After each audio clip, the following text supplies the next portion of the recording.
Bon Mina, tout va bien? T'as ton masseur, ton transat, le ventilateur, ça va? Ok. Je t'ai préparé un petit cocktail à côté. Écoute, tout est réuni à mon signal. Tu peux commencer le contrôle. Quand tu entendras le son, le stress disparaîtra.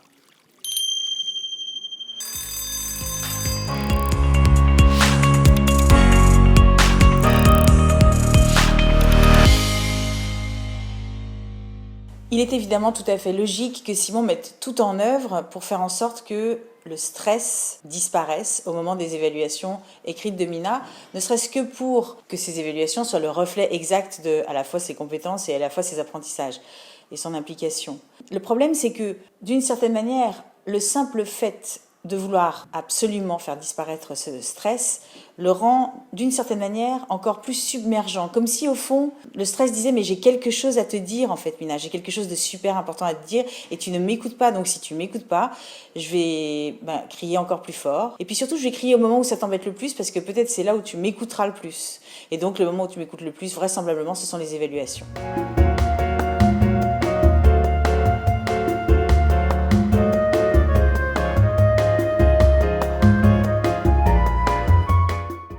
Ça veut donc dire que, d'une certaine manière, le virage à 180 degrés que Simon va devoir prendre, ou plus exactement d'ailleurs faire prendre à son élève Mina, c'est un virage qui va consister à faire en sorte que ce stress soit écouté, qu'il soit accueilli, qu'il soit entendu, qu'on lui fasse une place en fait, au moment précis d'ailleurs où il se manifeste, ce qui peut être un peu compliqué, qu'il n'ait plus besoin de hurler autant. Du coup, comment on l'accueille, ce stress de cette pauvre Mina? Je dirais que d'abord, il faut en parler avec tout le monde. Et sous forme d'un petit débat très ouvert, on ne stigmatise pas du tout, on la nomme pas évidemment. Juste parler de ce que c'est que le stress. Et est-ce que les élèves en sont conscients? Est-ce que pour eux, ça a une forme, une couleur? Est-ce qu'ils arrivent à se le représenter? Est-ce qu'ils arrivent à le dessiner? Ce qui m'amène à cette solution qui est possible pour Mina, c'est lui proposer que pendant le contrôle, si elle sent que ça monte trop, qu'elle décide d'affronter ce stress-là et que l'arrière de son contrôle soit destiné à dessiner ce stress. Dès qu'elle en a besoin, elle arrête de réfléchir, elle retourne sa feuille,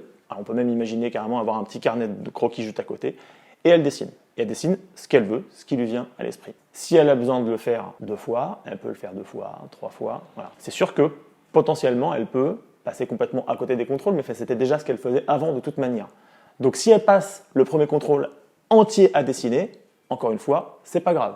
C'est à vous de faire un peu bouger les lignes, un peu changer de posture et accepter cet état de fait-là. Le débat que vous aurez fait peut-être en amont avec les élèves aura peut-être, du coup, jouera et pourra peut-être fonctionner comme une référence pour toute la classe. Bon, je vous vois venir, hein, à ce compte-là, il y en a peut-être plein qui vont le faire, peut-être qu'elle va passer tous ses contrôles à le faire. Ben ouais, peut-être que dans un premier temps, elle va passer tous ses contrôles à le faire, mais l'idée c'est que à mesure qu'on l'autorise à faire ça, et ben, elle va peut-être retourner sa feuille un petit peu plus côté contrôle, un peu plus fréquemment, et que petit à petit, ça va la soulager. Si vous avez déjà tenté des choses comme ça dans votre classe, si vous avez une petite Mina qui aussi perd complètement ses moyens dès qu'il s'agit de faire un contrôle, ben, dites-nous, partagez et parlez-nous-en.